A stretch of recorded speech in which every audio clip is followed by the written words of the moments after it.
Hi again, and welcome back to DBU. Thanks for watching, and please subscribe. Today I'm covering the first section of my Dusk's Rules for Rookies lecture. To get started though, we're first going to have to define some terms in order to understand who is who in and around the studio. Once done, we'll have a baseline to move forward from. We'll start first with the studio personnel. Okay, first up is a studio owner. They can run anything from a small independently owned production studio like mine to a large multi-room facility. Whether big or small, the owner decides who gets hired, fired, and promoted. As a studio employee, the owner is who we are ultimately out to please. Next is a studio manager, who's the individual responsible for keeping the studio organized and operating smoothly. They manage bookings, staff, equipment rentals, billing, and deal with the administrative side of running a studio. Quite a bit of their job is tied up in client service, which includes not only keeping existing clients happy, but also attracting new clients into the studio for future business. Next up would be the chief engineer, or tech. While not every studio has one on staff, the tech is the person who oversees the repair and maintenance of all the equipment in the studio. Long term, they help the owner select new technologies and handle the installation of it. They may also manage a tech staff if one is employed. Some tend to be short on patience though, so don't get on their bad side. Next is the assistant, or A2.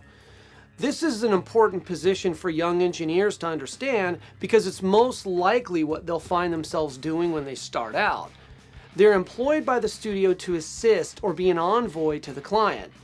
They're expected to do just about everything, from setting up equipment and patching signals to chasing down food orders and completing work orders at the end of the day. They're one of the few who are expected to be in and stay in the control room with the client.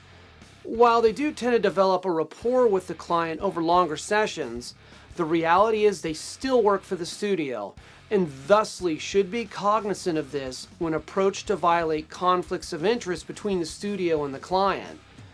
One last rule. The assistant is always there before the session and always the last one out at the end of the day. No exceptions. Next up is client service. Not every studio has these. They're usually employed by the studio to handle more of the non-technical aspects of a session.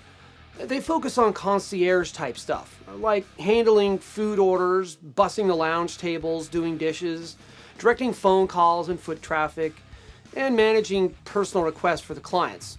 Let me tell you, divorces have been averted by the client service girl who was able to stall a bandwife long enough for the assistant to smuggle a mistress out the back door.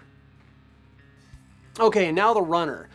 They do a lot of the grunt work in the studio world. They clean, run errands, pick up food orders, brew coffee, and load and unload gear for sessions. Very rarely do they actually operate equipment, and almost never are they permitted to be in a studio control room with the client. Okay, lastly is a studio intern. This is a special class of employee that is in training to learn to handle basic tasks in a studio. Light cleaning, copying, sweeping, office assistants, that's mostly what they do. Since all of this is considered training, they're unpaid. Laws govern how an intern can be utilized and for how long. This is all I have time for right now. Please feel free to ask questions or leave comments. I encourage you to subscribe to my content and check back frequently for more stuff. Thanks for watching. Cheers.